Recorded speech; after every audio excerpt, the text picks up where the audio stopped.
vous que nous suivez au travers de cette vidéo, dont le Saint-Esprit nous a poussé à réaliser pour la gloire de Dieu. Et le but de cette vidéo consiste à pouvoir encore sonner la trompette concernant, voilà, un grand événement que nous, l'Église de Jésus-Christ, nous sommes à l'attente concernant l'accomplissement de la plus grande promesse, voilà, qui existe, la promesse sur l'enlèvement de l'Église. Donc, c'est sur ce sujet que nous voulons, bien aimer, au travers de cette vidéo, nous encourager, partager, voilà, ce que la parole de Dieu nous enseigne concernant l'enlèvement de l'Église. Donc, nous voulons donc prier le Seigneur pour ces moments que nous voulons passer ensemble autour des Écritures, autour de la parole de Dieu, pour nous édifier. Prions le Seigneur. Notre Seigneur, notre Père, nous te bénissons. Est-ce que c'est toi le maître des temps et des circonstances? C'est toi le chef et la tête de l'Église. Nous venons à toi humblement cet après-midi pour te recommander ce partage. Prions pour que ton esprit de conseil, de sagesse et de révélation puisse nous influencer, puisse nous conduire. Père, merci de permettre que ta parole ne retourne pas à toi sans effet, sans accomplir la mission pour laquelle tu l'envoies. Bénis au notre roi ce partage, bénis ce message et bénis tous les bien-aimés frères et sœurs qui nous suivent au travers de cette vidéo. Nous prions, Père, afin que la grâce de Dieu soit leur partage à tous égards.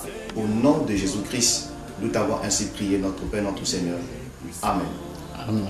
Alors, bien-aimés, comme nous l'avons dit, que nous voulons parler sur l'enlèvement de l'Église, qui n'est pas un sujet, voilà,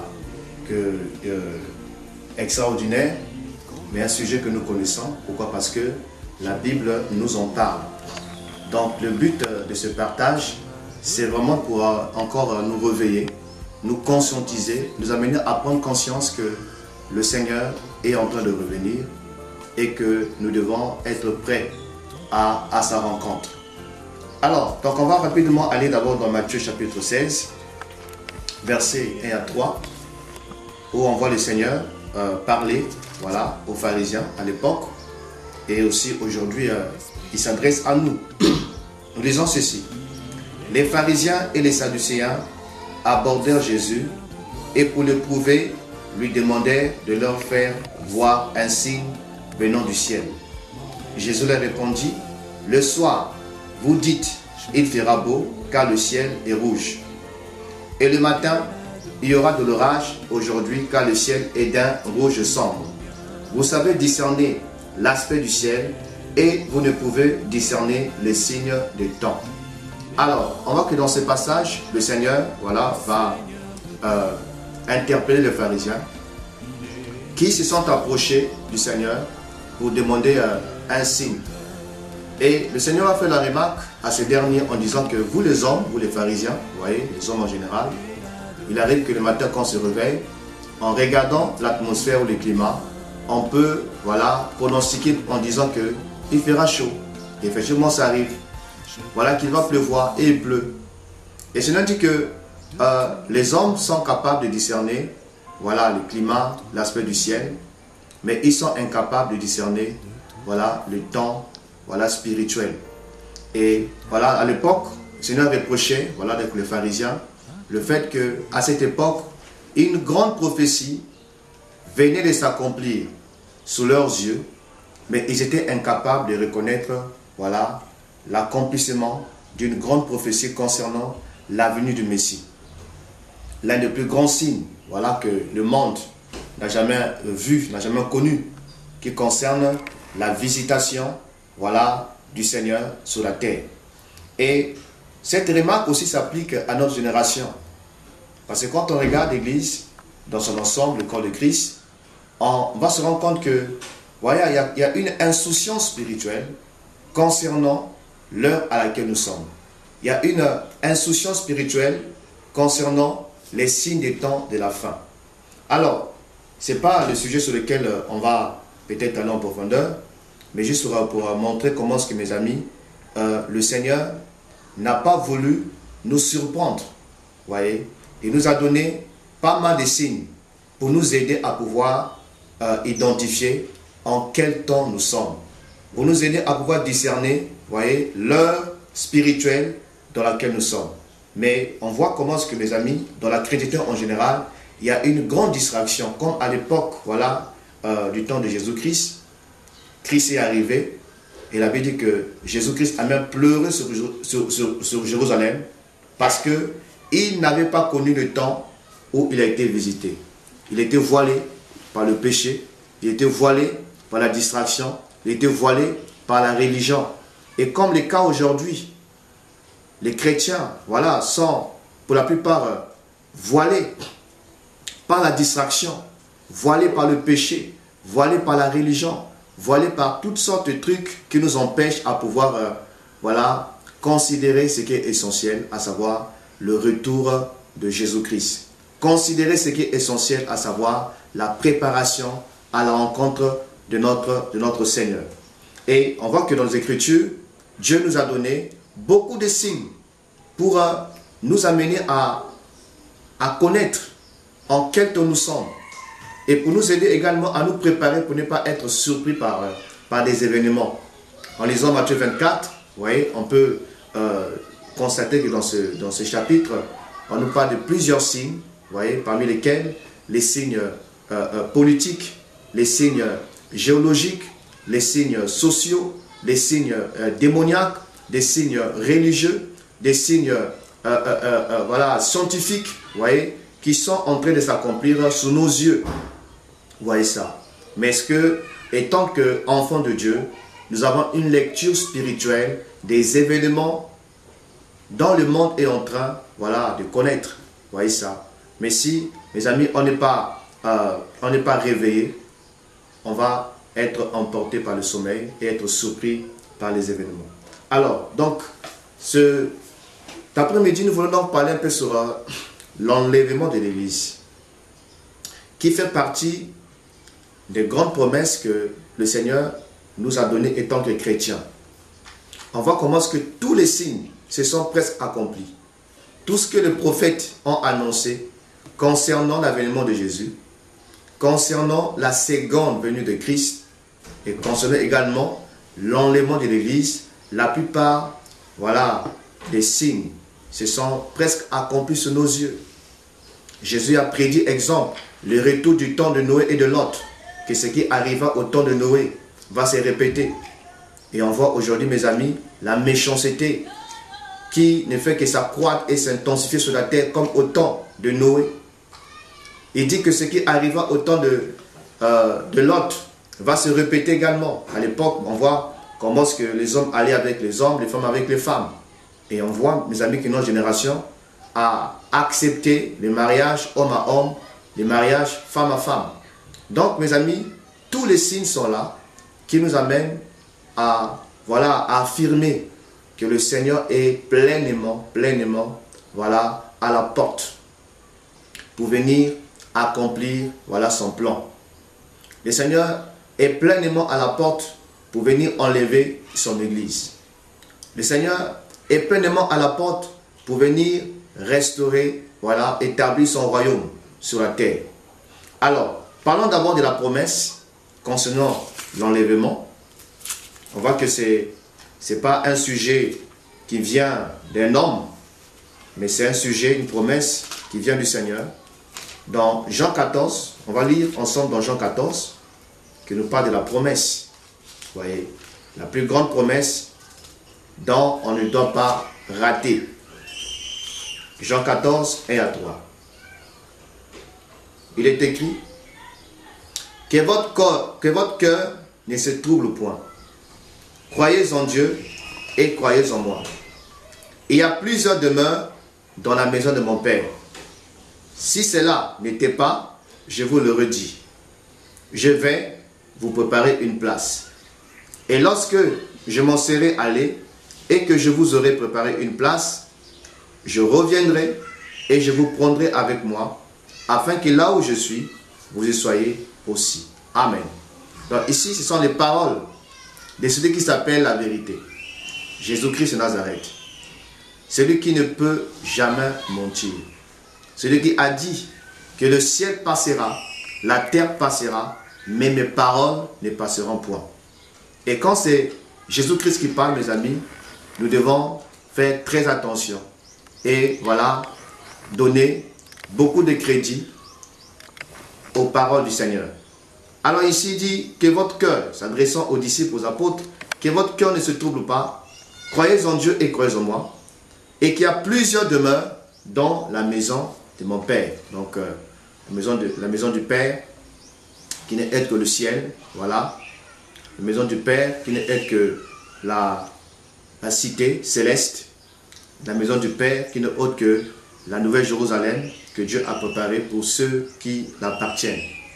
Si cela n'était pas, je vous l'aurais dit, je vais vous préparer une place. Donc on voit qu'ici le Seigneur promet qu'il est parti préparer une place. Une place pour qui? Une place pour tous ceux qui l'appartiennent. Une place pour des hommes et des femmes qui l'ont accepté. Une place pour des hommes et des femmes qui marchent dans l'obéissance de sa parole. Et il dit, verset 3, « Et lorsque je m'en serai allé et que je vous aurai préparé une place, je reviendrai et je vous prendrai avec moi. » Voici, mes amis, la promesse concernant l'enlèvement de l'Église. Voyez, le fondement scripturaire, le fondement biblique, voilà, de l'enlèvement de l'Église, qui est fondé sur ces paroles du Seigneur, qui dit qu'il est parti préparer une place. Et dans ce texte, il ne s'adressait pas à la foule, il ne s'adressait pas aux pharisiens, il ne s'adressait pas aux sadducéens, mais il s'adressait aux disciples. Donc il montre que cette promesse ne concerne pas tout le monde. C'est une promesse qui concerne que les disciples. Vous voyez, les disciples, des hommes et des femmes qui ont renoncé à eux-mêmes, qui prennent leur croix chaque jour et qui suivent le Seigneur, peu importe les temps et les circonstances. Donc Jésus-Christ a promis, bien-aimé, revenir prendre ce qui l'appartient. Je reviendrai, dit Jésus, et je vous prendrai avec moi. Waouh! Afin que là où je suis, vous y soyez aussi. Voilà la promesse, mes amis. Il va revenir. Il a dit. Et dans peu de temps, mes amis, il vient pour prendre ce qui l'appartient. Il vient comme un époux, comme l'époux pour enlever son épouse. Il vient comme l'agneau pour prendre ses brebis. Jésus-Christ, mes amis, est en train de revenir. Et dans Jean 17, 24 également, on peut lire ce verset dans le même sens avec, il est écrit, « Père, je veux que là où je suis, ce que tu m'as donné soit aussi avec moi, afin qu'ils voient ma gloire, la gloire que tu m'as donnée, parce que tu m'as aimé avant la fondation du monde. » Waouh! Père, je veux que là où je suis, là où il est, le Seigneur est au ciel. Le Seigneur est dans la gloire. Le Seigneur est dans son palais céleste. Le Seigneur est dans sa sainte cité. Et ici, Jésus-Christ, pendant qu'il adressait la prière au Père avant la croix, il va demander à ce que là où il est, que ceux que le Père lui a donnés soient aussi avec lui, afin qu'il voie, voilà, la gloire que le Père lui a donnée. Donc le Seigneur vient enlever l'Église pour nous introduire dans la gloire. Le Seigneur vient enlever ses enfants pour nous amener dans le palais royal. Le Seigneur vient prendre son épouse pour l'amener dans son domicile, voilà, céleste, dans son domicile éternel. Voilà, mes amis, si on ne peut que se contenter de ce passage, parce qu'il y en a plusieurs, vous voyez, on voit la promesse, mais là, on voit clairement le Seigneur Jésus-Christ qui promet revenir enlever son Église. Alors, l'autre question qu'on peut se poser, c'est essayer un peu de comprendre, de définir le mot enlèvement ou encore enlever. voyez, qu'est-ce que signifie être enlevé, ou encore qu'est-ce que signifie l'enlèvement.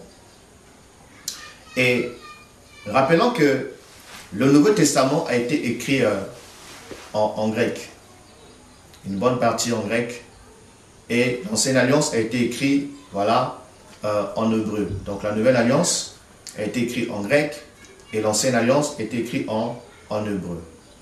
Et le mot grec qui parle d'enlever, c'est dit comme harpazo.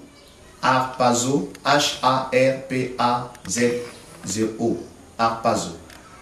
Donc, ce mot harpazo nous éclaire sur cette vérité concernant l'enlèvement. Harpazo nous donne trois sens, pour ne pas dire trois aspects définitionnels. Le premier aspect de harpazo, c'est quoi?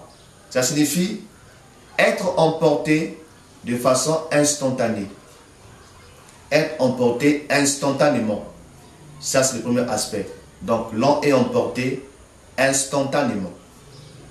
Le deuxième aspect, c'est être emporté instantanément dans un autre lieu. Donc, on est emporté de façon instantanée pour se retrouver dans un autre lieu. Et le troisième aspect de harpazo signifie quoi? Signifie être délivré d'un grand danger. Être délivré d'un grand danger. Donc, ces trois aspects de harpazo nous éclairent concernant, voyez, ces grands événements que nous, l'Église, nous sommes en train d'attendre. L'Église véritable, l'Église fidèle, aspire, voyez, à rencontrer l'époux. L'Église véritable soupire. Elle soupire parce qu'elle veut rejoindre son fiancé, rejoindre son époux. Alors donc, être emporté de façon instantanée dans un autre lieu et être délivré d'un grand danger. Voilà donc les trois mots grecs qui nous éclairent sur le concept enlevé. Voyez, et on va comprendre ça en évoluant, voyez, dans notre sujet. Et pourquoi l'enlèvement?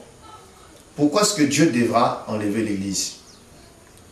En fait, c'est le troisième aspect de harpazo qui nous éclaire par rapport à cette question.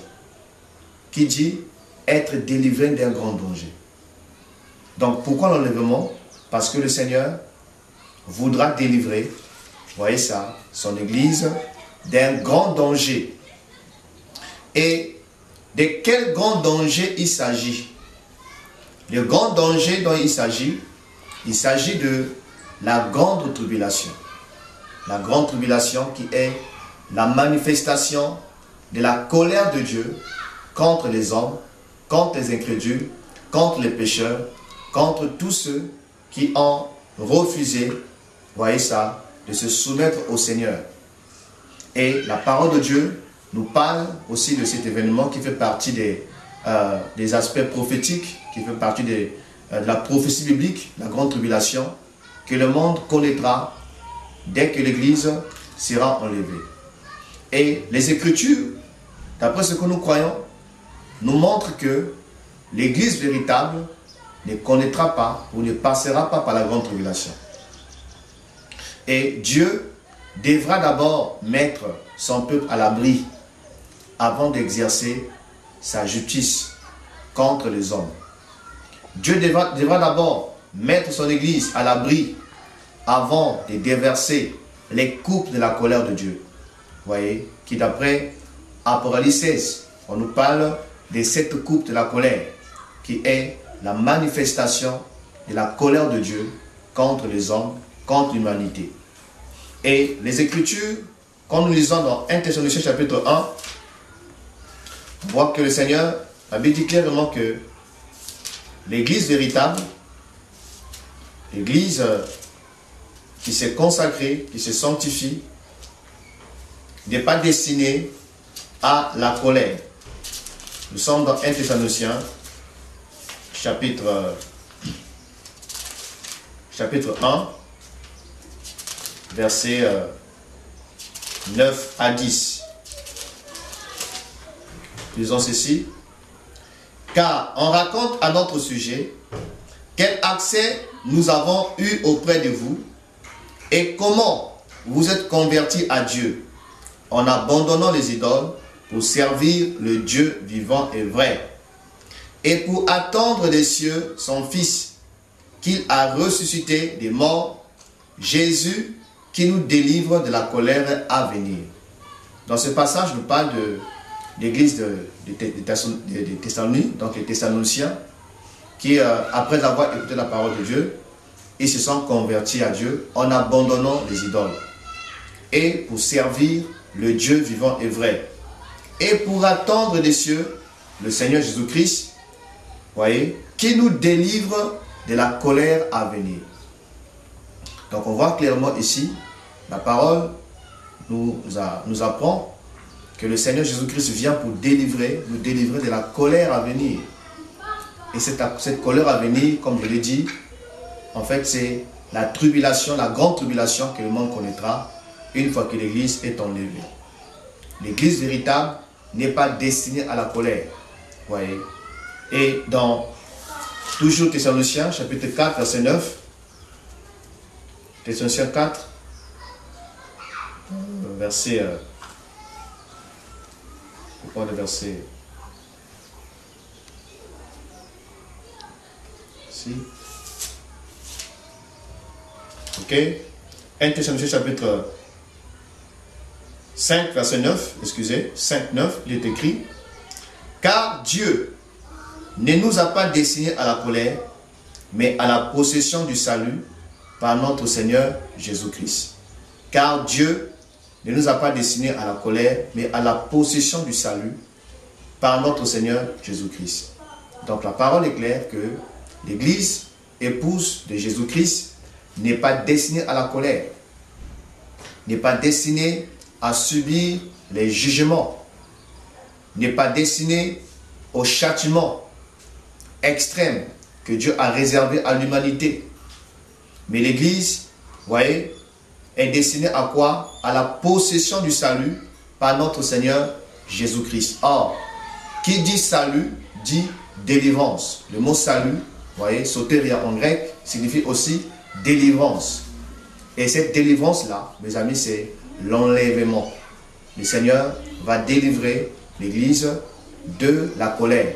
Il va délivrer l'Église, voilà, des coupes de la colère qui vont s'abattre sur la terre pour juger les nations et pour juger Israël. Apocalypse chapitre 3, on voit que le Seigneur va faire une promesse à l'Église modèle. Parmi les 7, nous avons l'Église de Philadelphie. Philadelphie, l'Église qui n'a pas été reprochée par le Seigneur. Nous lisons au verset 10, il est écrit, parce que tu as gardé la parole de la persévérance en moi, je te garderai aussi à l'heure de la tentation qui va venir sur le monde entier pour éprouver les habitants de la terre. Je relis. Parce que tu as gardé la parole de la persévérance en moi, je te garderai aussi à l'heure de la tentation qui va venir sur le monde entier pour éprouver les habitants de la terre. Voilà la promesse que le Seigneur fait à Philadelphie, l'église modèle, une église qui a été fidèle à la parole, une église attachée à l'évangile pur, une église qui ne s'est pas compromis, une église qui est restée attachée à la parole. Et le Seigneur dit, parce qu'il a gardé la parole, lui aussi, il le gardera de la tentation, à l'heure de la tentation qui va venir sur le monde entier. Et cette tentation qui va venir sur le monde entier, mes amis, c'est la grande tribulation, c'est la colère de Dieu. Voyez. Et on voit ici la promesse que le Seigneur épargnera, voilà, ceux qui ont été fidèles à la parole de Dieu. Donc, en se basant sur ces textes, voilà, il y en a plusieurs encore, on n'a pas le temps, on peut donc affirmer que l'enlèvement de l'Église, c'est aussi un moyen par lequel Dieu mettra son peuple à l'abri de sa colère. Voyez, c'est un moyen par lequel Dieu va cacher, voyez, son peuple dans la chambre céleste, comme le dit Ésaïe 26, verset 20, qu'on va rapidement lire. Ésaïe 26, verset 20. Il est écrit: Va, mon peuple, entre dans ta chambre et ferme la porte derrière toi. Cache-toi pour quelques instants, jusqu'à ce que la colère soit passée. Je relis. Va, mon peuple, entre dans ta chambre et ferme la porte derrière toi. Cache-toi pour quelques instants, jusqu'à ce que la colère soit passée. Donc on voit ici Dieu qui invite son peuple à faire quoi? À entrer dans la chambre céleste, la chambre, voilà, spirituelle, la chambre d'en haut. Vous voyez ça? Le Seigneur enlèvera, voilà, son peuple pour le cacher dans la chambre, pour le mettre dans la chambre céleste. Vous voyez? Et il dit, ferme la porte derrière toi. Cache-toi pour quelques instants, jusqu'à ce que la colère soit passée. Alléluia. Donc, l'église sera à l'abri. L'église véritable qui sera enlevée, le Seigneur va la mettre dans la chambre pendant quelques instants. Donc, pendant 7 ans. Vous voyez, 7 ans, l'église sera dans le lieu céleste. L'église sera au ciel jusqu'à ce que la colère soit passée. Donc, jusqu'à ce que les coupes de la colère de Dieu s'abattent sur la terre, se déversent sur l'humanité. Et ce n'est qu'après, mes amis, que Dieu aurait châtié, jugé, frappé, vous voyez ça, que le peuple pourra sortir de la chambre. Mais pendant que, mes amis, les coupes de la colère vont se déverser, nous serons dans la chambre céleste avec notre Seigneur de gloire. Nous serons dans la chambre d'en haut avec le Seigneur, en train de festoyer, en train de l'adorer, en train de nous réjouir. Tandis que la terre sera, vous voyez ça, l'objet de la colère de Dieu. Donc voilà un peu, mes amis, ce qu'on peut dire. Pourquoi l'enlèvement? Vous voyez ça? C'est pour, voilà, mettre l'église à l'abri. Et aussi, c'est pour le mariage. Après que l'église ait été enlevée, il y aura 2 événements qui vont, voilà, se faire au ciel. Le premier événement, l'église passera par le tribunal. L'église enlevée passera d'abord par le tribunal de Christ. Vous voyez, qui n'est pas un tribunal pour la condamnation, mais un tribunal pour évaluer l'œuvre de chacun et un tribunal également pour des récompenses. Donc le but du tribunal pour Christ, ce n'est pas un tribunal pour la condamnation, pour le châtiment, mais ce sera un moment où le Seigneur va évaluer le travail de chacun, la marche de chacun, le service de chacun, le ministère de chaque enfant, de chaque sœur, de chaque frère. Voyez, et en fonction de la qualité du travail de chacun, de chacun, voilà, chacun recevra la récompense qui lui est, voilà, réservée.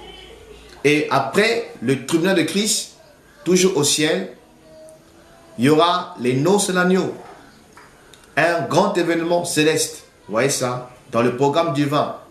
Les noces de l'agneau, donc le mariage entre l'agneau et l'église, l'agneau et l'épouse, l'église qui sera enlevée.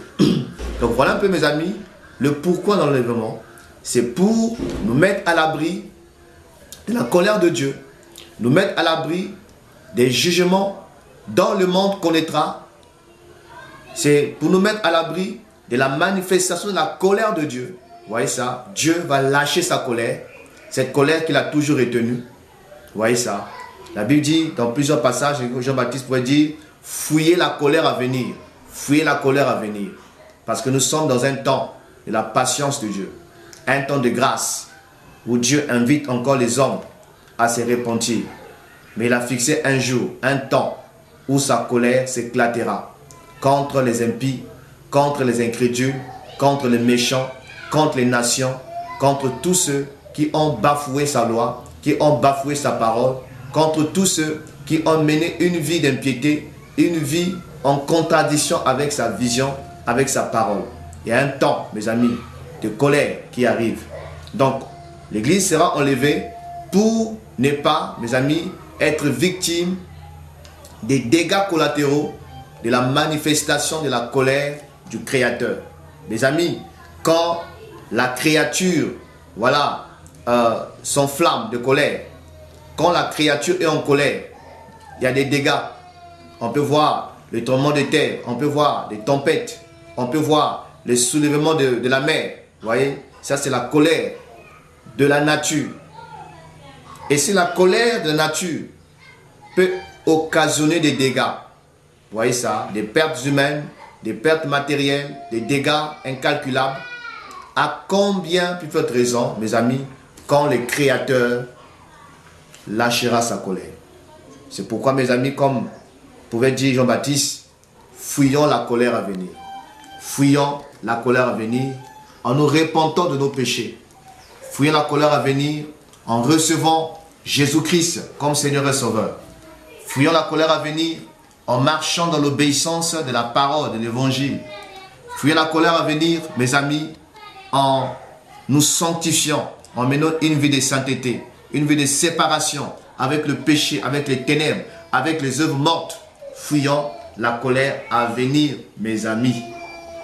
Alors, comment cela se fera-t-il? Qu'est-ce que la Bible nous enseigne sur voilà, cet événement? Comment les choses vont se passer? Et les Écritures répondent à toutes ces questions qu'on peut se poser.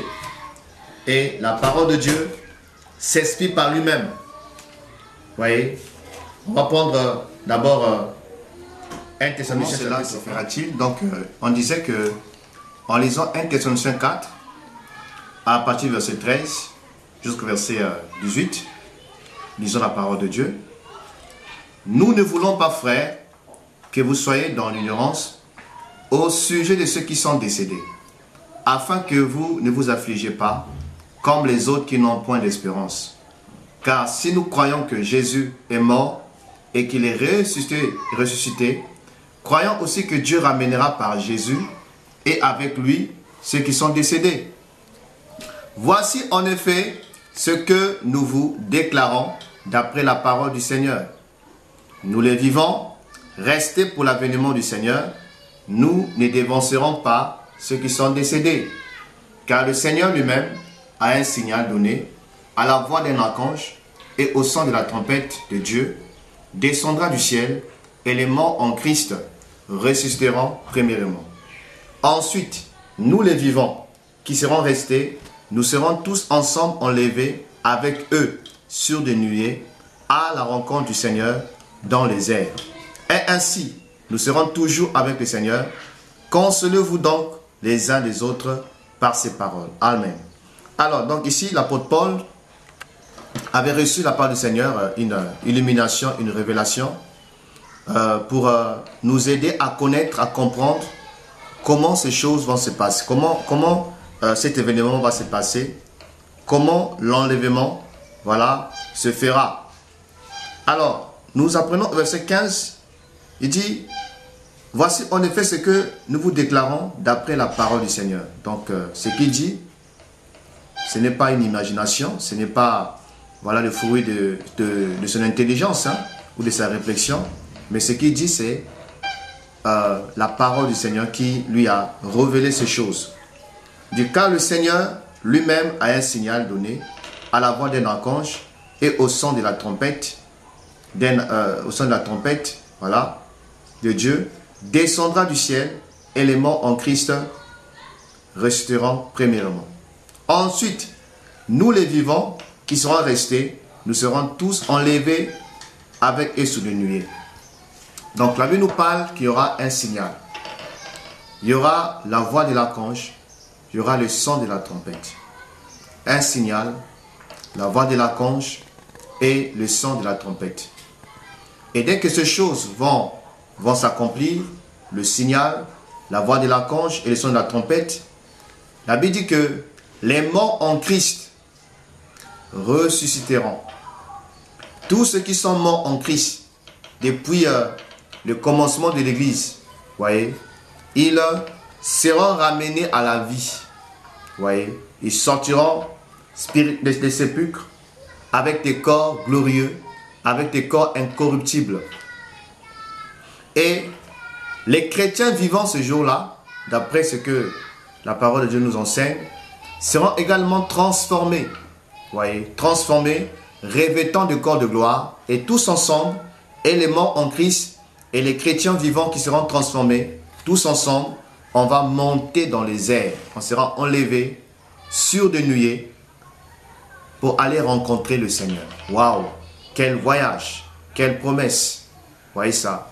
Donc voilà ce que la parole de Dieu nous enseigne sur cet événement important que l'Église est en train d'attendre et qui va se passer dans peu de temps.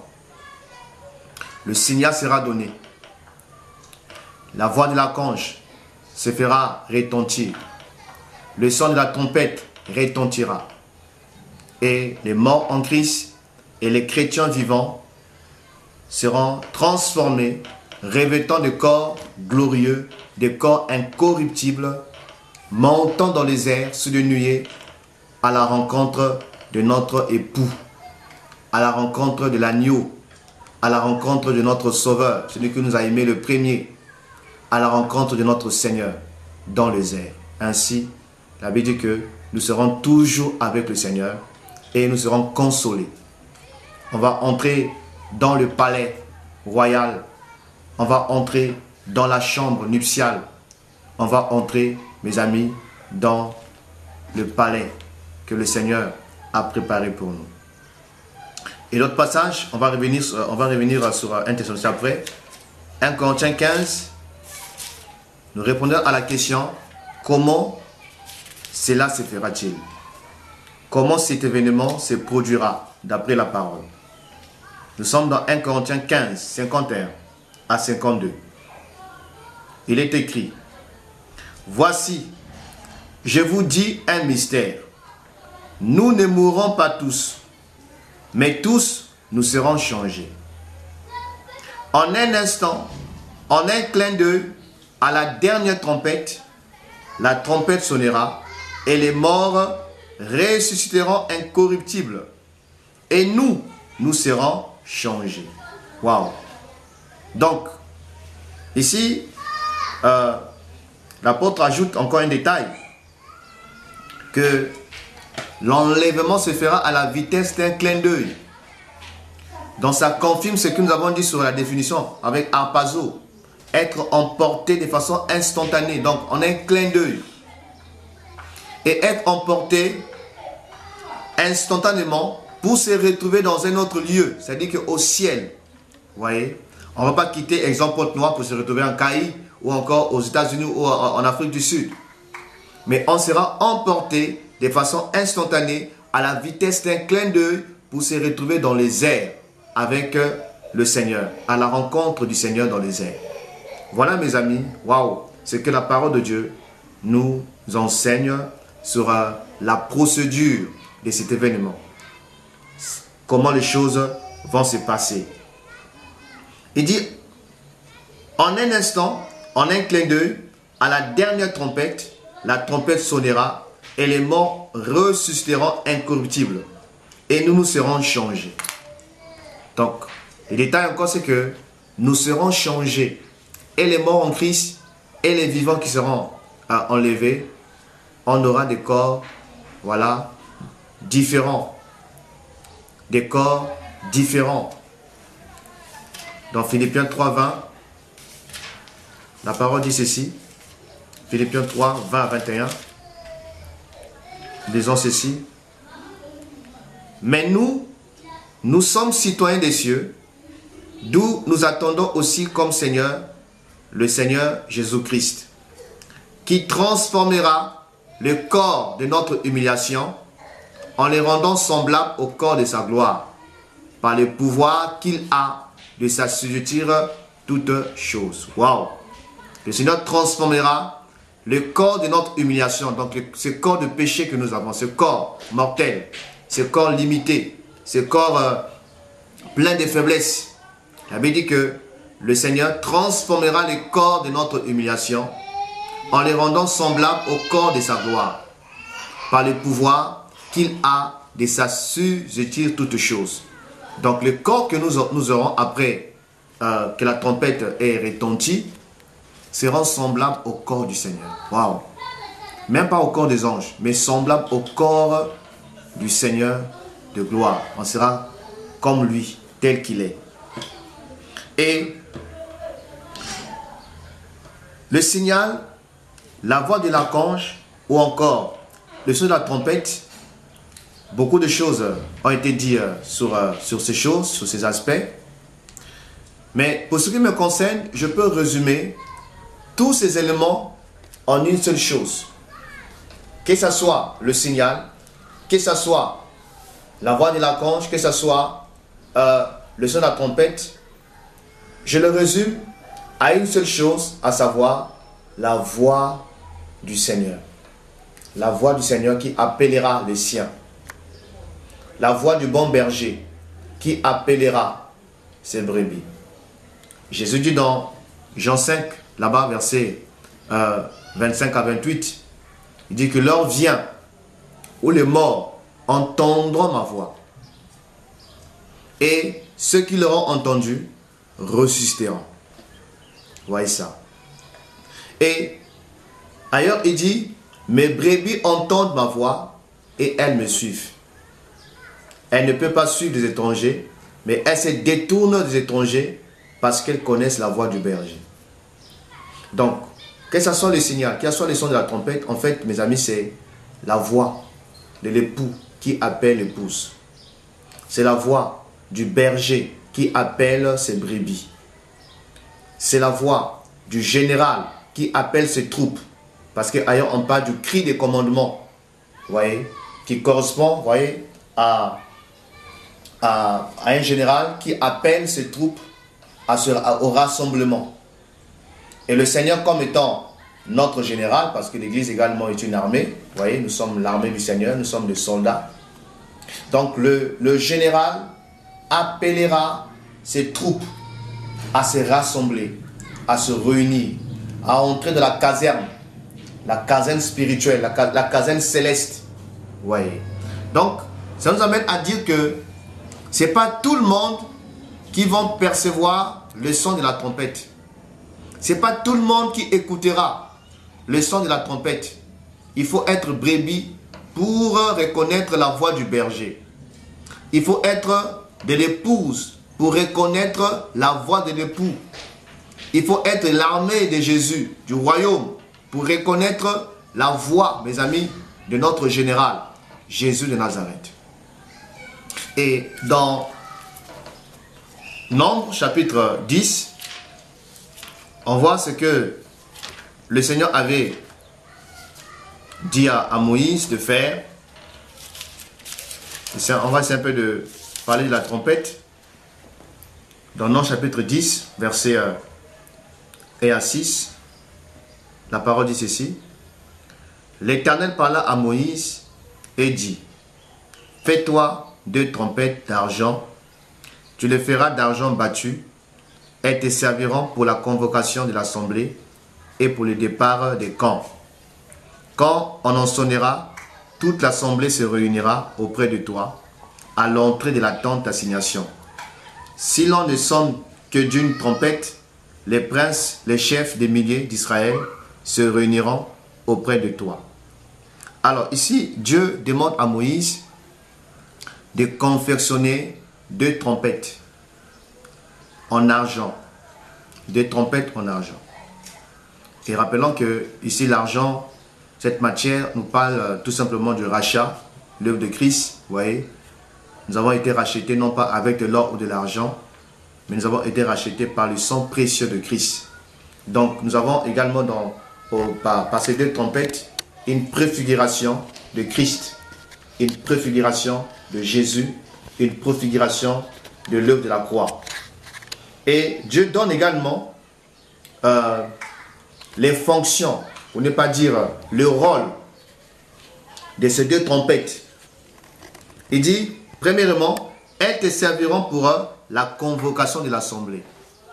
Donc pour convoquer l'assemblée à se rassembler, à se réunir.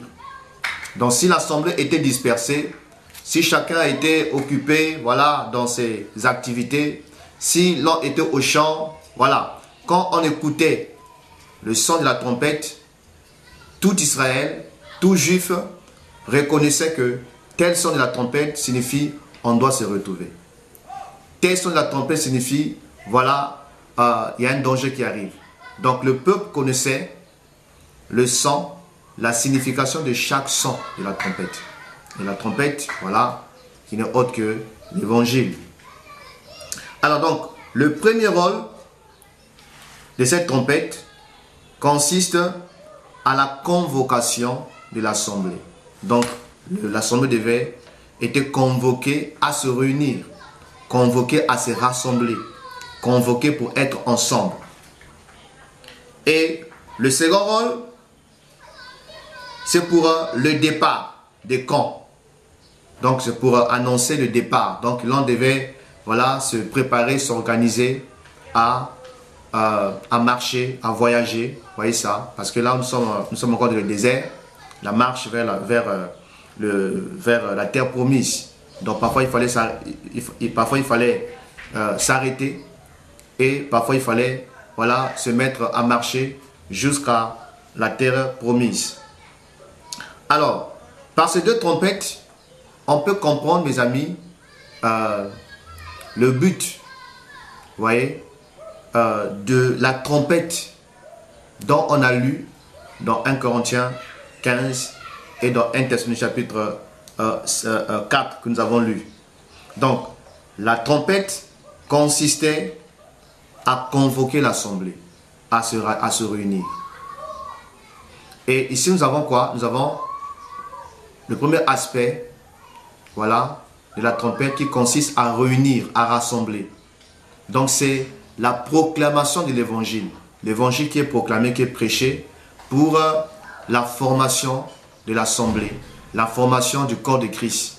Vous voyez, au travers de l'évangile qui est prêché, Dieu appelle les hommes et les femmes de toutes nations, de toutes langues, de toutes tribus à se rassembler. Vous voyez, l'évangile qui nous invite premièrement à la repentance. L'évangile qui nous invite à la conversion.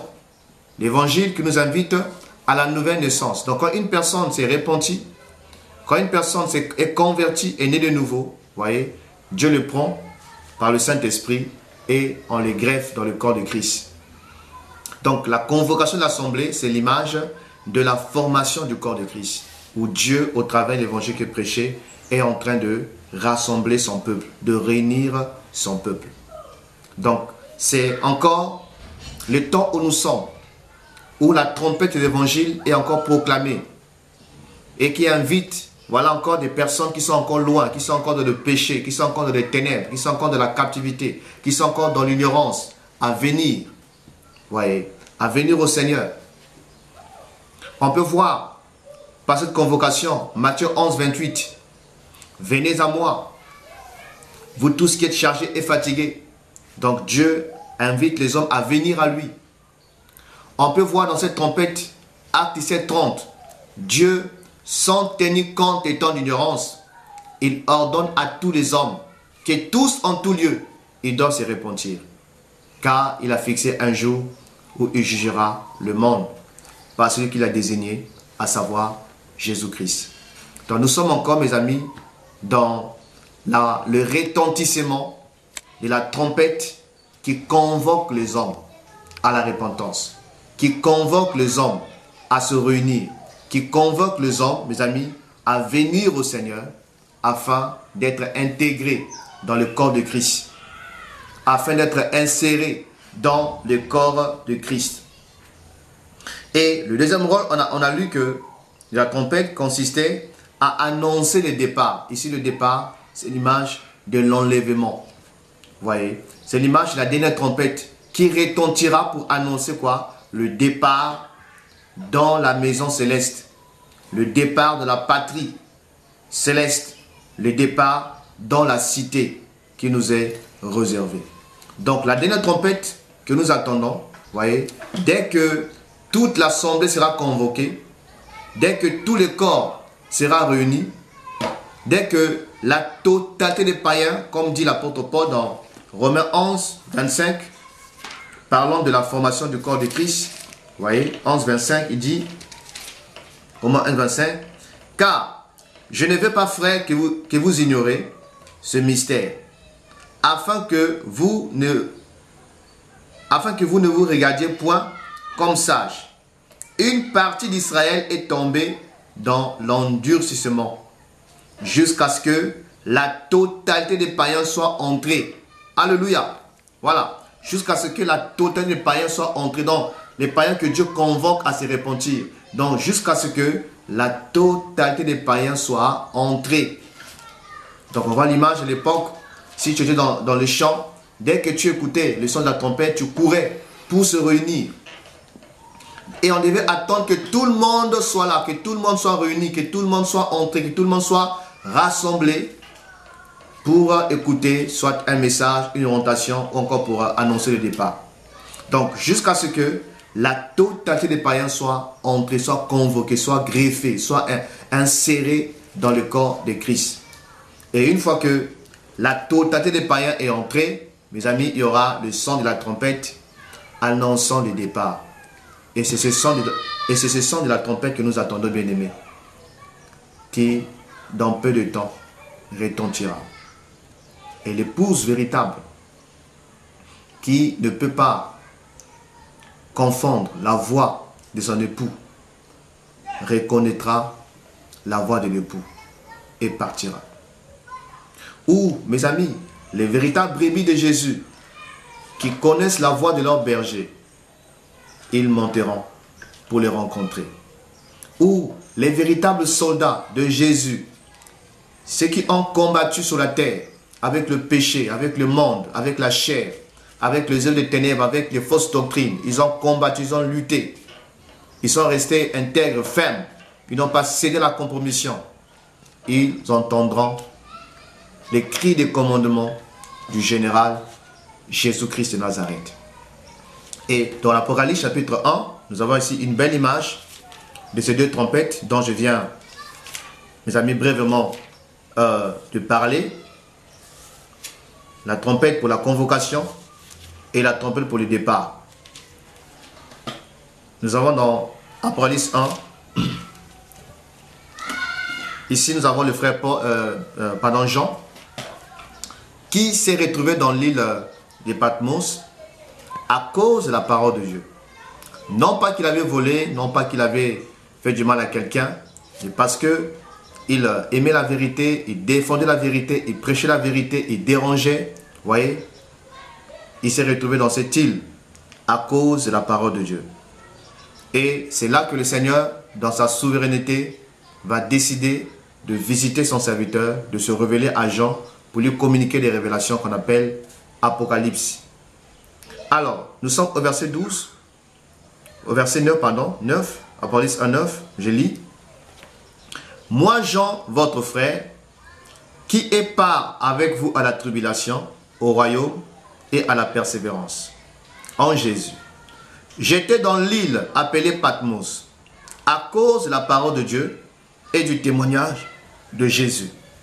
Je fus saisi par l'Esprit au jour du Seigneur, et j'entendis derrière moi une voix forte, comme le son d'une trompette. Waouh! Donc on retient ici, Jean entend derrière lui une forte voix ressemblant au son d'une trompette. Et on va découvrir, mes amis, de qui est cette voix. Au verset 11, il est écrit, qui disait, ce que tu vois, écris-le dans un livre et envoie-le aux 7 églises, à Éphèse, à Smyrne, à Pergame, à Thyatire, à Sardes, à Philadelphie et à Laodicée. Je me retournai pour savoir quelle était la voix qui me parlait, et après m'être retourné, je vis cette chandelier d'or, et au milieu de cette chandelier, quelqu'un qui ressemblait à un fils d'homme vêtu d'une longue robe et ayant une ceinture. Amen. Alors, cette personne que Jean va voir en se retournant, dont la voix ressemblait au son d'une trompette n'est autre que, mes amis, notre Seigneur Jésus-Christ de Nazareth. C'est lui dont la voix ressemble au son de la trompette. C'est pourquoi on peut dire que le son de la trompette qui retentira pour déclencher l'enlèvement n'est autre que la voix du Seigneur qui appellera son peuple. Alors Jean s'est retourné pour voir. Et quand il s'est retourné, il a vu le Seigneur. Donc on peut, mes amis, constater que le Seigneur a parlé à Jean derrière son dos. C'est une façon de l'interpeller pour lui montrer comment est-ce que il commençait à changer, voilà, de direction. Peut-être qu'il était accablé par les soucis, accablé du fait qu'il s'est retrouvé dans Patmos. Mais le fait que le Seigneur lui parle du derrière, il est comme en train de le reprocher, de l'interpeller. Vous voyez, ça montre comme si ses regards étaient maintenant désorientés. Ça montre comme si il commençait à s'éloigner de l'essentiel, s'éloigner de, voilà, de ce qui est plus important. Et cette voix qui va lui parler va lui permettre de revenir, de redresser ses regards, de redresser sa vision, de pouvoir considérer l'essentiel qui est la personne de Jésus-Christ. Et c'est l'état de l'Église aujourd'hui. L'Église qui a perdu la vision. L'Église qui est dans la distraction. L'Église qui ne regarde plus le Seigneur. L'Église qui est attirée par autre chose que la personne de Jésus-Christ. Voyez. Et le fait que Jean se retourne pour voir le Seigneur, on voit ici l'image de la convocation à la repentance. L'image à la convocation à revenir au Seigneur, à venir à Dieu. Voyez. C'est une belle image, mes amis, qui nous invite à pouvoir revoir notre position par rapport à la parole de Dieu. Revoir notre position par rapport à Jésus. Revoir notre position par rapport à nos convictions. Dans quelle direction sommes-nous en train de regarder? Aujourd'hui, mes amis, les regards des chrétiens sont dispersés. On voit les soucis de la vie qui sont en train de nous embrouiller. Voyez, que mangerai-je, que boirai-je, toutes ces choses. Ça peut nous amener à rater l'enlèvement, à être surpris par des événements, les soucis. Et de même que Jean s'est retenu pour voir le Seigneur, il est important que l'Église, frères et sœurs, que nous puissions nous retenir pour voir le Seigneur, pour contempler le Seigneur, pour écouter le Seigneur. Parce que nos regards sont désorientés, sont mal orientés. On ne regarde plus le Seigneur. On regarde autre chose. On regarde la technologie. On regarde la science.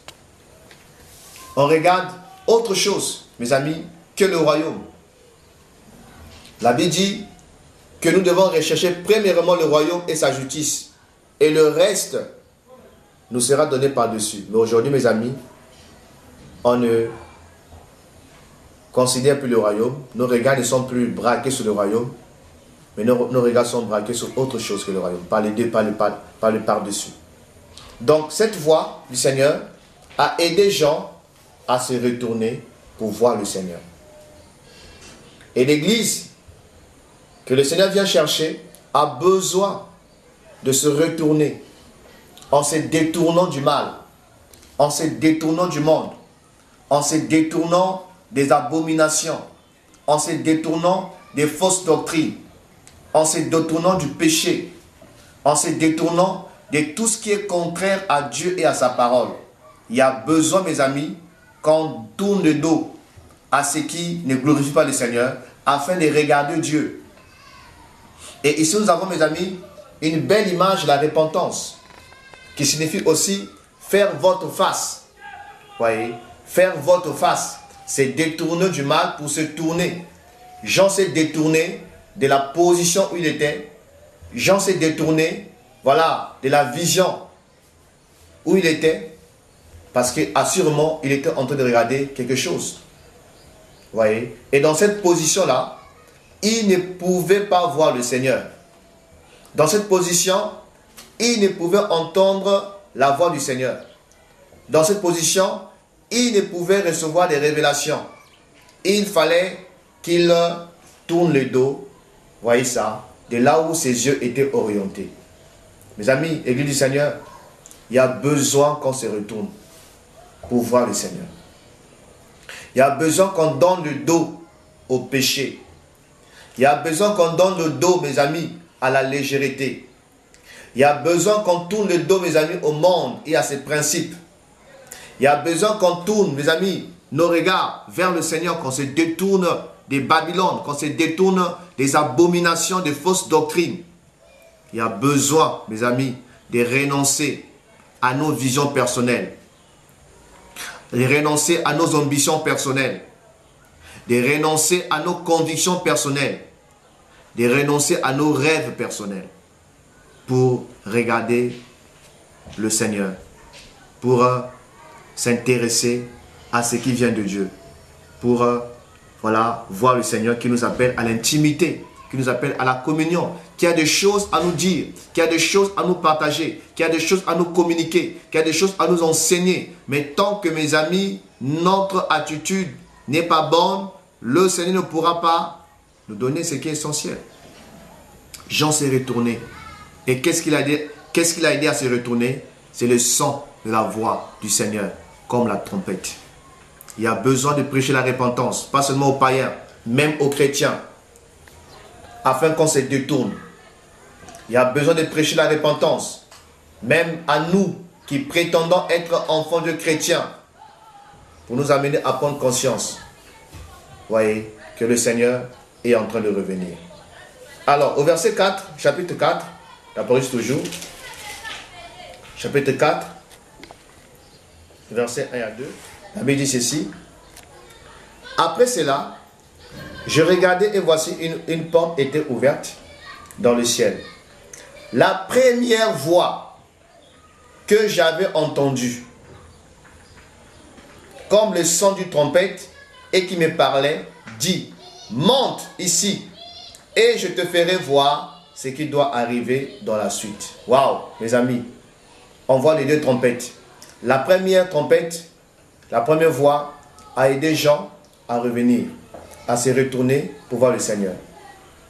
Et cette même voix va lui parler. On disait qu'on voit comment est-ce que la première voix que Jean a entendue dans Apocalypse 1, versets 11 à 12, a permis à Jean de se retourner, c'est-à-dire pour revenir, afin de considérer l'essentiel, le plus important, qui est le royaume, la personne du Seigneur, le roi, voyez, et le royaume.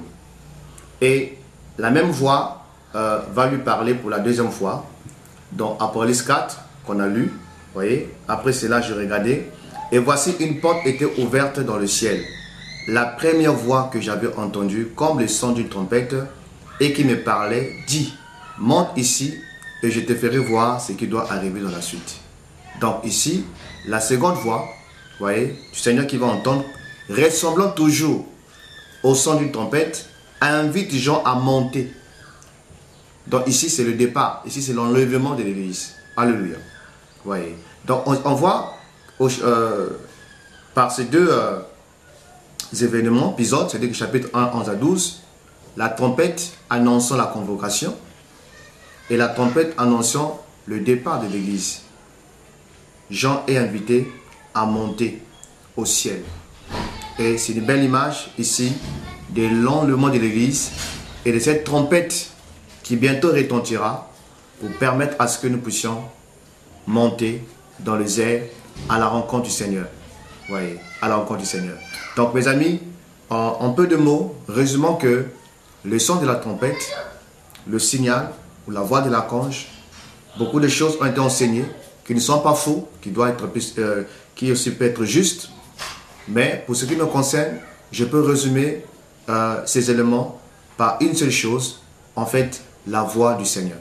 Voyez, la voix du Seigneur qui appellera son peuple à le rejoindre dans les airs afin d'aller dans la patrie céleste. La voix du bon berger qui appellera ses brebis à le suivre, à le rejoindre. La voix de notre général d'armée, Jésus-Christ Nazareth, qui appellera ses troupes qui sont sur la terre en train de combattre avec le péché, combattre avec les démons, combattre avec les abominations, avec les fausses doctrines. Nous sommes en train de combattre, c'est la guerre. Mais l'heure arrive, mes amis, où la guerre cessera, où le général va pousser un cri de commandement pour nous dire d'entrer dans la caserne céleste qui est le ciel. Donc voilà, mes amis, ce qu'on peut comprendre sur la façon dont ces grands événements vont s'accomplir, va se réaliser.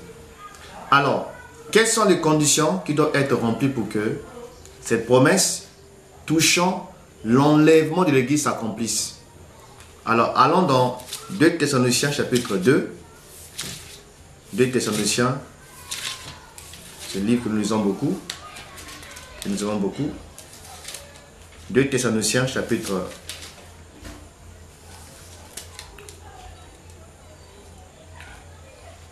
2, verset 1, il est écrit: pour ce qui concerne l'avènement de notre Seigneur Jésus-Christ et notre réunion avec lui, nous vous prions, frères, de ne pas vous laisser facilement ébranler dans votre bon sens et de ne pas vous laisser troubler, soit par quelque inspiration, soit par une parole ou par une lettre qui semblerait venir de nous, comme si le jour du Seigneur était déjà là. Que personne ne vous séduise d'aucune manière, car il faut que l'apostasie soit arrivée auparavant et qu'on ait vu paraître l'homme impie, le fils de la perdition, l'adversaire qui s'élève au-dessus de tout ce qu'on appelle Dieu et de ce qu'on adore. Il va jusqu'à s'asseoir dans le temple de Dieu, se proclamant lui-même Dieu. Verset 7, verset 5. Ne vous souvenez-vous pas que je vous disais ces choses lorsque j'étais encore chez vous? Et maintenant, vous savez ce que le retient, afin qu'il ne paraisse qu'en son temps. Car le mystère de l'iniquité agit déjà. Il faut seulement que celui qui les retient encore ait disparu. Et alors paraîtra l'impie que le Seigneur Jésus détruira par le souffle de sa bouche et qu'il écrasera par l'éclat de son avènement. L'apparition de cet impie se fera par la puissance de Satan, avec toutes sortes de miracles, de signes et de prodiges mensongers, avec toutes sortes de séductions de l'iniquité pour ceux qui périssent, parce qu'ils n'ont pas reçu l'amour de la vérité pour être sauvés. Alors, on voit ici que Paul écrit aux Thessaloniciens, qui étaient un peu troublés par les enseignements qu'ils avaient reçus. Des personnes, faux enseignants, prédicateurs étaient venus dans cette assemblée et enseignaient des hérésies, enseignaient des choses qui n'étaient pas vraies. Et leur enseignement avait suscité beaucoup d'angoisse, beaucoup de troubles de la foi des chrétiens qui se disaient qu'ils ont raté le ciel, ils ont raté l'enlèvement de l'Église. Et Paul, ayant appris ces choses, va écrire pour les apaiser, les tranquilliser et les amener à comprendre que non. Ce qui vous a été enseigné n'est pas vrai. Parce que avant que cette promesse s'accomplisse et réalise, il y a des choses qui doivent d'abord arriver, qui doivent d'abord se réaliser. Et parmi ces choses, au verset 3, il dit que personne ne vous séduise d'aucune manière, car il faut que l'apostasie soit arrivée auparavant. Il faut que, c'est impératif. On dit que il faut d'abord, avant notre réunion avec le Seigneur, dans les airs, il faut que l'apostasie soit d'abord arrivée. Donc ici on nous parle de l'apostasie du temps de la fin. Voyez. Et l'apostasie se définit tout simplement comme étant l'abandon de la vérité, l'abandon de la sainte doctrine, l'abandon de l'évangile pur, tel qu'il a été transmis par le Seigneur et tel que les apôtres l'ont enseigné. La parole est claire que dans les derniers jours, les gens ne vont plus aimer la sainte doctrine. Les gens auront des démangeaisons pour écouter la sainte doctrine. Ils vont préférer des enseignements qui réjouissent leur cœur, des enseignements qui vont satisfaire leur chair, leur désir personnel. Donc ils vont rejeter la simplicité de l'évangile pour embrasser des enseignements inspirés par des démons. Et mes amis, tous, on est témoins de voir, de constater la tempête de l'apostasie qui souffle de plus en plus dans les nations. On va commencer que mes amis, la parole de Dieu est négligée. La parole de Dieu est rejetée au profit des traditions humaines, au profit des enseignements, vous voyez ça, qui n'a rien à voir avec l'évangile véritable.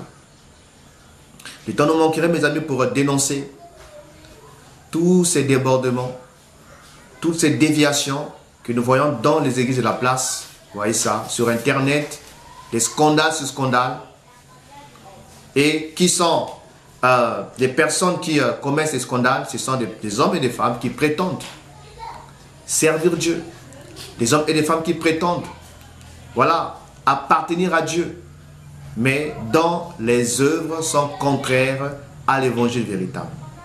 Donc l'apostasie est là. Et cette tempête d'apostasie va de plus en plus s'intensifier, va aller grandissante. Voyez, la parole de Dieu va être rejetée de plus en plus. La parole de Dieu va être foulée aux pieds. La parole de Dieu va être de plus en plus, voilà, méprisée par des soi-disant enfants de Dieu, serviteurs de Dieu. Et l'apostasie est là, ce qui nous amène encore, mes amis, à affirmer que puisque l'apostasie dont Paul, mes amis, a prédit dans ces passages est déjà là, donc l'enlèvement est imminent. L'enlèvement est proche. Vous voyez, il n'y a plus de temps, frère, il n'y a plus de temps. Le temps arrive, mes amis, pour le grand départ. Le temps arrive, mes amis, où la dernière trompette annonçant le départ retentira bientôt. Il y aura, dans peu de temps, une disparition massive des hommes et des femmes dans les nations. Une disparition massive des hommes et des femmes dans toutes les langues, dans toutes les tribus. Voyez, le temps arrive, mes amis, où la terre sera dans l'angoisse, dans la détresse, parce que le monde ne saura comprendre ce qui va se passer.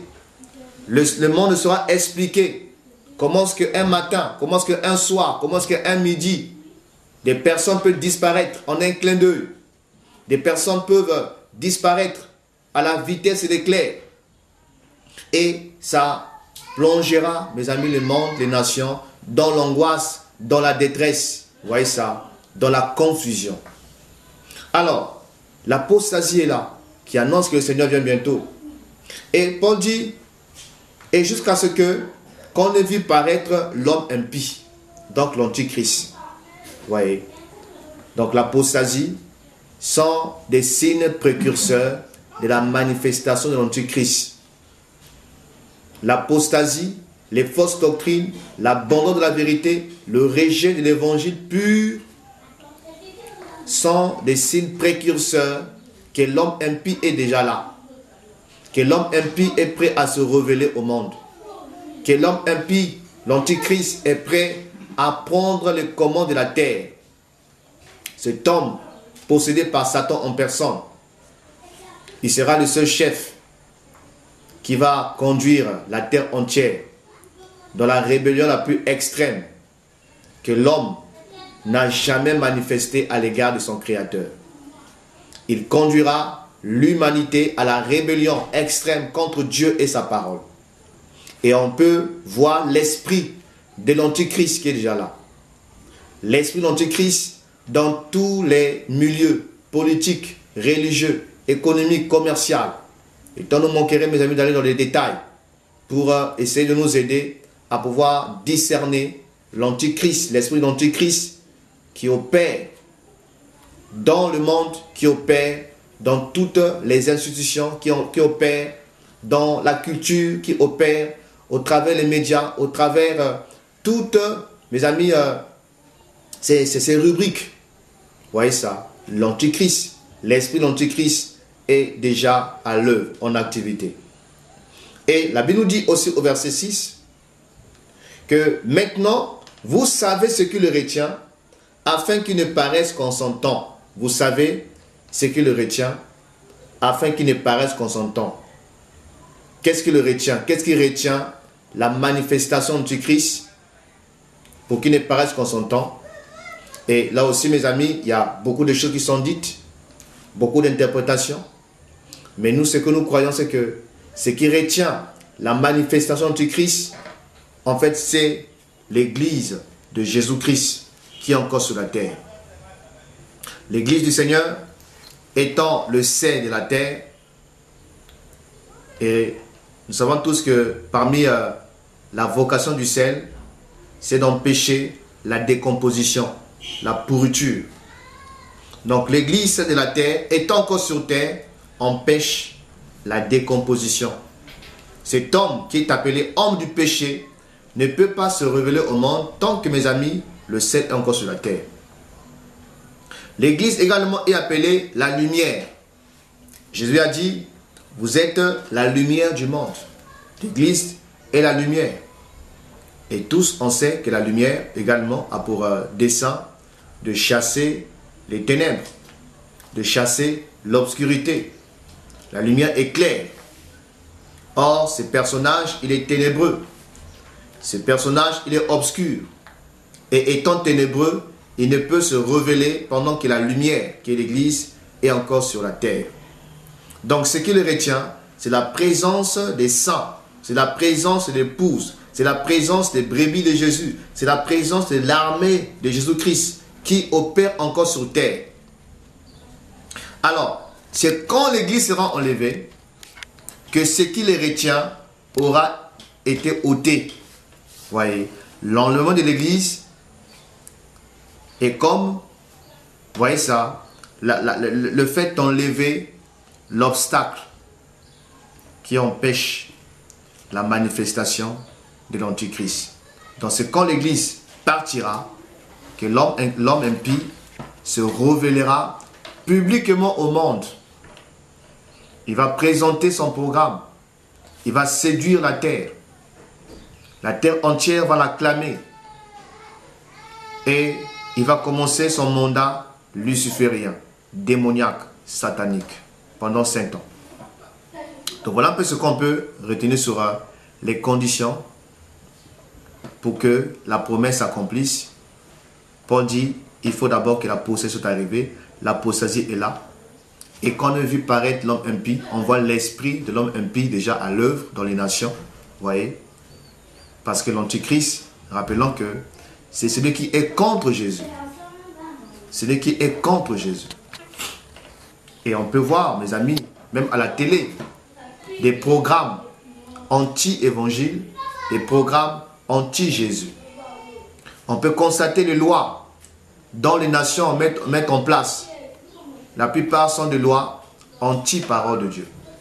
Donc l'Antichrist est là, en entraînant l'humanité, voyez ça, de façon contraire à la parole de Dieu. Dieu a dit que l'homme quittera son père et sa mère et s'attachera à sa femme. Mais le monde dit, l'homme quittera son père et sa mère et s'attachera à l'homme. La femme quittera son père et sa mère et s'attachera à la femme. Vous voyez, mes amis, ce sont des lois qui sont contraires à la parole de Dieu, qui sont contraires à la vision biblique. Donc toutes ces choses, mes amis, sont des alarmes pour nous, qui nous amènent à comprendre qu'on doit se préparer pour aller chez nous. Chrétiens, préparons-nous à aller chez nous. Nous ne sommes pas chez nous ici. Nous sommes que des pèlerins, bien-aimés frères et sœurs. Nous sommes que des voyageurs. Notre cité à nous, elle est céleste. Notre cité en nous, mes amis, elle est d'en haut. Nous sommes des pèlerins qui allons au ciel. Nous sommes des voyageurs qui allons dans notre cité, dans notre patrie céleste. Voyez. Et nous devons nous préparer, mes amis, à aller chez nous, à monter avec le Seigneur. À l'autre question, on peut se poser, qui sera enlevé? Qui sera enlevé? Je l'ai dit en introduction que dans Jean 14, 1 à 3, quand Jésus-Christ parlait, il s'adressait à qui? Il ne s'adressait pas, vous voyez, à la foule. Parce que dans les évangiles, les discours de Jésus, les enseignements de Christ concerne 3 groupes particuliers. Il arrivait que quand Jésus-Christ parlait, il s'adressait à la foule. Donc il y a des discours, des enseignements, des prêches, voilà, qui concernaient la foule. Et il y a aussi des discours et des enseignements qui concernaient les pharisiens, les religieux, c'est-à-dire que les pharisiens et les sadducéens. Quand on prend exemple Matthieu 23, vous voyez, on voit que Jésus-Christ s'adresse aux pharisiens. Malheur à vous, scribes et pharisiens. Donc ce sont des discours qui concernaient les religieux de l'époque.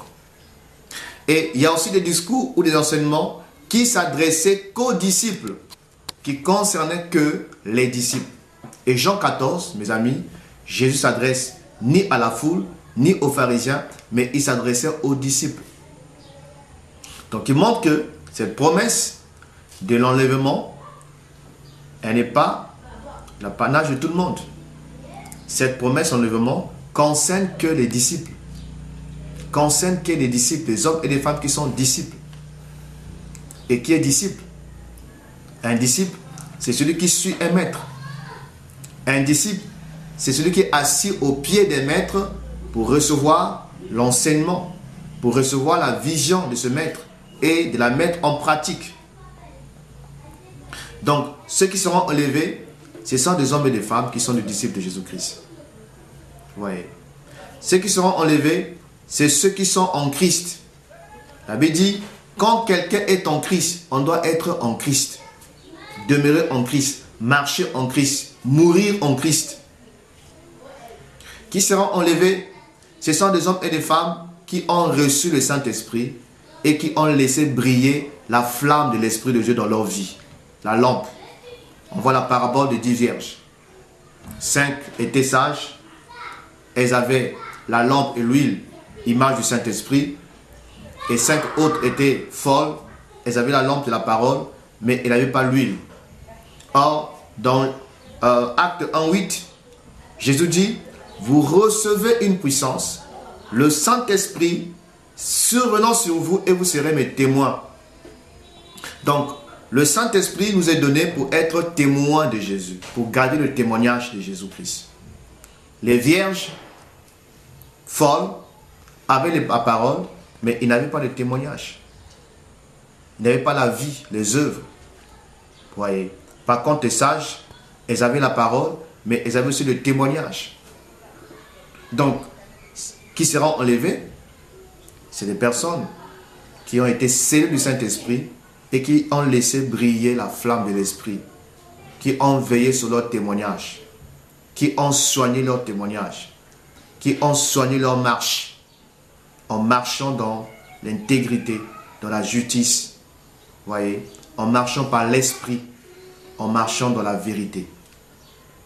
Qui seront enlevés, c'est des hommes et des femmes, mais qui sont dans le service du Seigneur, qui servent Dieu en esprit et en vérité, qui servent Dieu avec des bonnes motivations, avec des bonnes intentions, qui servent Dieu non pas avec des mauvais matériaux, mais qui servent le Seigneur avec des bons matériaux. C'est eux, mes amis, qui partiront en enlèvement. Rappelons que, mes amis, que d'après Éphésiens 5, la Bible dit que Jésus vient chercher une église, 5 là-bas. La Bible dit que le Seigneur vient et il vient enlever une église sainte. Pourquoi? Parce que lui-même, il est saint. Qui seront enlevés, c'est des saints, des hommes et des femmes qui sont dans la sanctification. Une église irréprochable, parce que lui-même, il est irréprochable. Une église qui n'a ni ride. Une église glorieuse, parce que lui-même, il est glorieux. Donc, en d'autres mots, Jésus vient chercher des hommes et des femmes qui lui ressemblent. Des hommes et des femmes qui manifestent son caractère. Des hommes et des femmes qui ont sa vie. Vous voyez ça? Des hommes et des femmes qui lui ressemblent. Ève devait être semblable à Adam. Dieu a dit, faisons-lui une aide qui lui est semblable. Or, Adam et Ève sont des types de Christ et l'Église. Adam, une figure de Christ, et Ève, une figure de l'Église. Et si Ève devait être semblable à Adam, image de Christ, Alors l'église véritable que Christ vient enlever doit être semblable à Jésus-Christ. Doit manifester la vie de Jésus et son caractère. L'aimant n'attire que les objets ayant la même nature que lui. L'aimant n'attire pas les papiers. L'aimant n'attire pas je sais pas, le plastique. L'aimant n'attire pas le carton.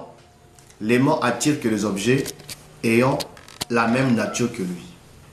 Et c'est une belle image de notre Seigneur Christ qui, comme un aimant dans les airs, quand il viendra, il attirera à lui que des hommes et des femmes qui ont sa nature, que des hommes et des femmes qui ont sa vie, que des hommes et des femmes qui ont son caractère, que des hommes et des femmes qui lui ressemblent.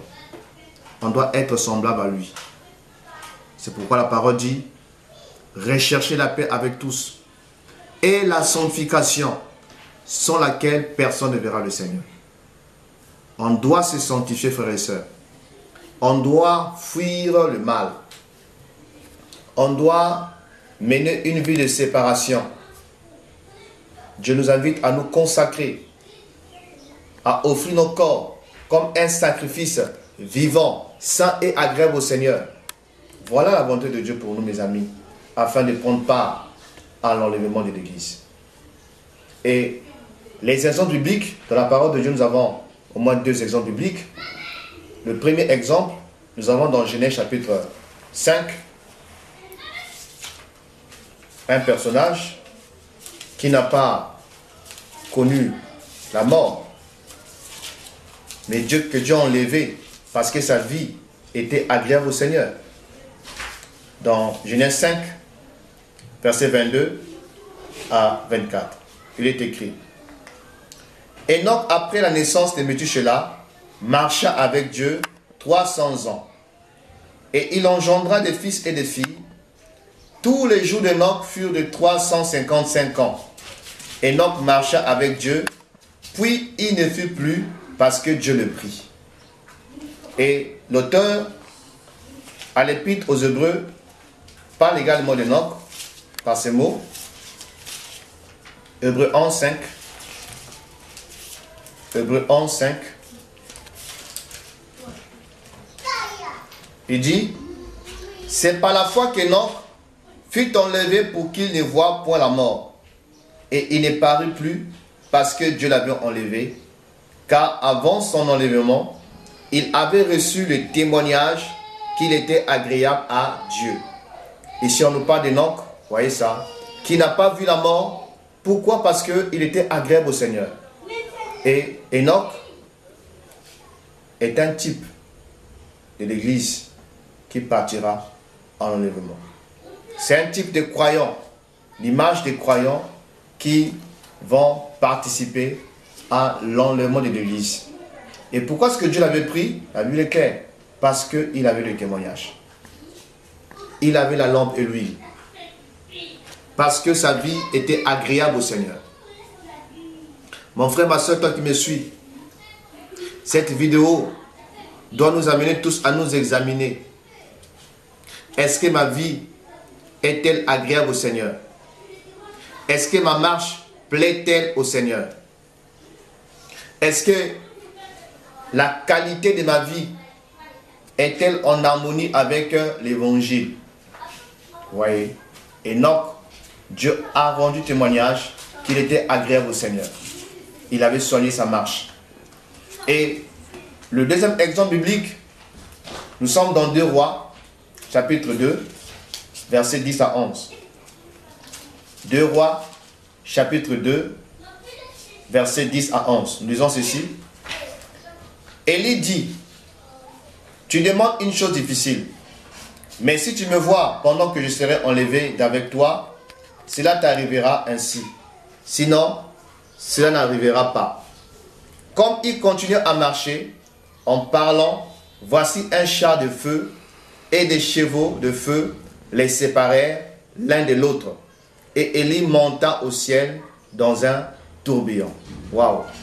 Donc on voit ici Élie également, qui pendant qu'il marchait, Enoch a marché avec Dieu, vous voyez, qui montre la communion. Il avait une communion, il avait une intimité Car deux hommes peuvent-ils marcher ensemble sans qu'ils s'accordent, dit la parole de Dieu. Mais si Enoch a marché avec Dieu, parce que sa vie était en accord avec Dieu, parce que son cœur était en harmonie avec Dieu.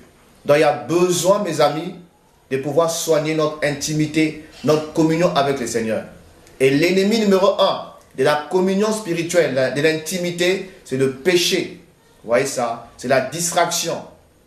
Et Élie, également ici, il est en train de marcher. C'est dans la marche que Enoch a été enlevé. Et c'est dans la marche également que Élie a été pris par les chars de feu qui l'a mené au ciel. Vous voyez? Pendant qu'il marchait, dit la parole, comme il continuait à marcher en parlant, voici un char de feu et des chevaux de feu les séparèrent l'un de l'autre. Dans la marche, pour le service du Seigneur, que Élie a été surpris par le char de feu qui l'a mené au ciel. Et mes amis, par ces deux exemples, nous sommes édifiés, nous sommes enseignés pour comprendre, mes amis, que pour être enlevé, nous avons Enoch qui nous enseigne. Quel était son secret? La communion avec Dieu. Il a marché avec Dieu. Quel était son secret? Il a veillé sur son témoignage. Il a veillé sur sa marche.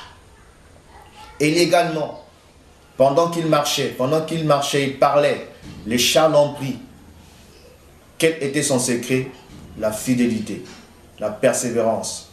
Quel était son secret? La communion avec le Seigneur. Alors nous sommes encouragés, frères et sœurs, à soigner notre marche. La vie chrétienne est une marche. La vie chrétienne est un combat. La vie chrétienne est un voyage. Et dans cette marche, on a besoin du Seigneur. Dans cette course, on a besoin du Seigneur. Dans ce voyage, on a besoin du Seigneur. Frères et sœurs, ce ne sont pas des ellipses que nous sommes en train de dire. Tout ce que je viens d'exposer, je n'ai rien dit de ce qui vient de moi. On a lu les Écritures. Mon exposé a été scripturaire pour nous amener à voir une foi biblique, car la foi vient de ce qu'on entend. Et ce qu'on entend vient de la parole de Dieu. Et c'est pour encore nous interpeller, frères et sœurs, nous conscientiser que le Seigneur est en train de revenir. De plus en plus, le Saint-Esprit est en train de donner des songes où les gens voient, mes amis, l'enlèvement de l'Église. De plus en plus de témoignages de personnes. Non, j'ai rêvé que le ciel a changé. Non, j'ai rêvé que les gens montaient au ciel. Non, j'ai rêvé, le Seigneur, voilà, est venu. Et si Dieu est en train de parler ainsi, c'est parce qu'il nous aime, frères et sœurs. C'est parce qu'il nous aime. Il ne veut pas que nous puissions être condamnés avec le monde par la tribulation que le monde connaîtra bientôt. On a lu dans Jean 17, 24, Jésus dit, Père, ce que je veux, que là où je suis, que ce que tu m'as donné soit là. Donc, c'est ça, la volonté du Père est que tout chrétien né de nouveau aille au ciel. C'est la volonté parfaite de Dieu, frères et sœurs. Nous avons été sauvés pour aller au ciel. Nous avons été sauvés pour être avec Dieu. Nous avons été sauvés pour demeurer avec le Seigneur. C'est ça la vision finale, mes amis, de la vie chrétienne. Là où est le Seigneur, être avec lui. Le but final de notre conversion, ce n'est pas pour le mariage, ce n'est pas pour les voitures, ce n'est pas pour, pour les choses de ce monde périssable. Mais le but final de notre engagement, de servir Jésus, de suivre Jésus, c'est d'aller au ciel. D'aller au ciel. Alors, bien aimé, que faire en écoutant toutes ces choses? Que faire? Il y a trois personnages qui nous enseignent par rapport à que faire. L'attitude de ces trois personnages nous interpelle, nous enseigne, nous encourage par rapport à la fin du temps dans lequel nous sommes. Le premier personnage, c'est Lot. Lot qui était à Sodome et Gomorrhe. Une ville paganisée, impie, abominable devant le Seigneur, comme notre génération qui est dans l'abomination. Une ville maudite, comme cette génération qui est maudite. Une génération corrompue, perverse, malade. Voyez, qui mérite la colère de Dieu. Et Lot, mes amis, après qu'il ait écouté la parole de Dieu par les anges, qu'il a invité à sortir, Lot est sorti. Lot est sorti. Et c'est après qu'il est sorti que la pluie de feu et de soufre est tombée sur Sodome et Gomorrhe. Et Lot, mes amis, nous enseigne, nous invite à la sortie, à sortir du péché, à la vie chrétienne légère, à sortir du mélange, à sortir des fausses doctrines, à sortir des systèmes que les hommes ont bâtis, qui sont contraires à l'évangile, à sortir du monde, à sortir de l'adultère, de la colère, de la haine, du mensonge, à sortir. La Bible dit, sortez du milieu de mon peuple et je vous accueillerai. Dieu nous invite à sortir. Même toi qui vas à l'église, même toi qui prétends être certain de Dieu, examine ta vie. Il y a sûrement des choses que le Seigneur veut que tu abandonnes. Assurément, le Seigneur t'appelle à sortir de certaines choses. Voyez, qui peut te faire rater le ciel? Qui peut te faire rater la grande rencontre dans les airs avec le Seigneur de gloire? Qui peut te disqualifier de la promesse des promesses, le ciel? Et l'autre personnage, mes amis, qui nous enseigne, c'est Noé. Noé également a vécu dans un temps particulier qui est similaire à notre époque également, parce que Christ l'a dit que le temps de Noé devrait se répéter. Et le temps de Noé était caractérisé par une grande méchanceté. Chaque jour, les pensées des hommes se tournaient que vers le mal. Voyez, c'est comme notre époque, mes amis. On voit la méchanceté grandissante dans les nations. On voit le mal qui, de plus en plus, est en train, mes amis, de prendre de l'ampleur dans les nations. Et quand Noé a écouté la parole de Dieu, il est entré dans l'arche. L'arche ici, mes amis, c'est l'image de Christ comme étant un moyen de salut pour être à l'abri de la colère. Sortir avec Lot, entrer avec Noé dans l'arche Christ et y rester, ne plus sortir. Voyez, Noé a attendu les déluges étant dedans, étant dans l'arche, pas dehors, dedans. Jusqu'à ce que Dieu lui-même ait fermé la porte. Et dans un personnage qu'on vient déjà d'évoquer, c'est Enoch. Enoch, quant à lui, qu'est-ce qu'il a fait? Il a été enlevé. Il est monté. Lot est sorti. Noé est entré. Lot est monté. Donc pour monter, il faut sortir et entrer et on monte avec Enoch dans les airs à la rencontre du Seigneur Jésus-Christ Nazareth. Alors bien aimé, voilà un peu ce que l'Esprit de Dieu m'a mis à cœur à vous partager au travers de cette vidéo pour nous rappeler que le Seigneur est en train de revenir en toute vitesse. Jésus vient en toute vitesse. Lavant nos robes, frères et sœurs. Heureux, dit la parole, ceux qui lavent leurs robes. Et cette robe ne peut être lavée que par l'eau de la parole et par le sang. C'est-à-dire que la vie de repentance. Ça veut dire qu'ils ont lavé leur robe par le sang de l'agneau, qui nous parle d'une vie de repentance. Une vie repentante. La repentance doit être une vie. Voyez. Et la Bible dit qu'il vient enlever une église sanctifiée, purifiée par l'eau de la parole. Cette eau pure de la parole nettoie notre robe, notre cœur, de façon que, mes amis, qu'on soit agréable au Seigneur. C'est l'histoire de Caïn et Abel qui se répète. Deux personnages qui sont disposés à rencontrer Dieu. Mais l'un qui s'est mal préparé et l'autre qui voilà, s'était bien préparé. Vous voyez, il y a Caïn, il y a Abel. Il y a de ceux qui partiront il y a de ceux qui resteront. La Bible dit que deux hommes, deux personnes seront couchées. L'un sera pris, l'autre sera laissé. Deux personnes qui seront dans un champ, l'un sera pris, l'autre sera laissé. Donc Caïn et Abel, il y a un qui est agréé, il y a un qui est rejeté. Vous voyez ça? Et mon ami, quel est ton état d'âme? Dans quelle position te trouves-tu? Est-ce que tu as tourné le dos au Seigneur? Comme Jean dans Patmos, il y a besoin que tu te retournes pour voir le Seigneur. On va terminer avec un verset de Tite. Tite chapitre 3. Tite chapitre 2, pardon. Chapitre 2, verset 11 à 13. Il est écrit: car la grâce de Dieu, source de salut pour tous les hommes, a été manifestée. Elle nous enseigne à renoncer à l'impiété et aux convoitises mondaines et à vivre dans le siècle présent selon la sagesse, la justice et la piété, en attendant la bienheureuse espérance et la manifestation de la gloire de notre grand Dieu et Sauveur, Jésus-Christ. Amen.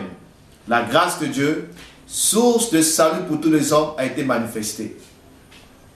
Et cette grâce nous invite à renoncer à l'impiété, aux convoitises mondaines et à vivre dans le siècle présent selon la sagesse d'en haut, selon la justice, la sainteté et la piété. Vous voyez? Et dans une attitude d'attente, en attendant la bienheureuse espérance, qui n'est autre que l'enlèvement de l'Église. La bienheureuse espérance ici, mes amis, c'est la promesse touchant notre réunion avec Jésus-Christ dans les airs. C'est l'espérance de l'Église. L'espérance de l'Église. Nous n'espérons pas au programme des hommes politiques, à leurs promesses. Vous voyez? Mais notre espérance, mes amis, c'est la promesse que le Seigneur vient nous chercher pour nous amener chez nous. Pour nous amener chez nous, notre cité qui est céleste. Les choses visibles sont, mes amis, passagères. Mais les choses invisibles sont éternelles. Redressons nos regards pour regarder à ce qui est invisible. Jésus, le royaume, le ciel qui nous attend, frères et sœurs. Et le Seigneur vient en toute vitesse pour prendre ce qui lui appartient. Il vient comme un voleur. Le voleur, quand il vient prendre ce qui ne l'appartient pas. Tu te réveilles un matin, la télé que tu as achetée, elle n'est plus à sa place. Un matin, tu te réveilles, l'argent n'est plus à sa place. Le voleur, lui, il vient prendre ce qui ne l'appartient pas, ce qu'il n'a pas acheté. Mais Christ vient comme un voleur pour prendre ce qui l'appartient. Pour prendre les siens, frères et sœurs. Donc, humilions-nous, examinons nos vies, gardons le témoignage, sortons de la distraction, servons le Seigneur avec zèle, avec passion, avec persévérance, souffrons pour l'évangile, fuyons la compromission, attachons-nous à la vérité et soyons attentifs, mes amis, attentifs, comme nous l'avons dit, que seule l'épouse reconnaîtra la voix de l'époux. Seule la brebis reconnaîtra la voix du berger. Seul le véritable soldat reconnaîtra le cri des commandements de son général. Il vient, mes amis, premièrement, comme époux pour prendre son épouse. Pour nous, l'Église. Pour les nations, il vient comme juge pour juger la terre et, mes amis, exercer la justice. Il vient comme l'agneau pour l'Église pour prendre ses brebis. Mais pour les nations, Il vient comme un lion rugissant pour se venger, pour punir la terre de toutes les méchancetés, les abominations que les hommes, jusqu'à ce soir, sont en train de commettre devant la face du Saint d'Israël, du Tout-Puissant de Jacob. Alors, bien-aimés, soyez bénis au travers de cette vidéo. Moi, je suis votre humble frère dans la foi, Richard Bokwangu. C'est un fardeau que Dieu a mis à cœur pour interpeller les enfants de Dieu, pour nous conscientiser, mes amis, que le Seigneur tiendra sa promesse. Le ciel passera, la terre passera, mais sa parole ne passera point. Soyez bénis au nom de Jésus-Christ. Amen.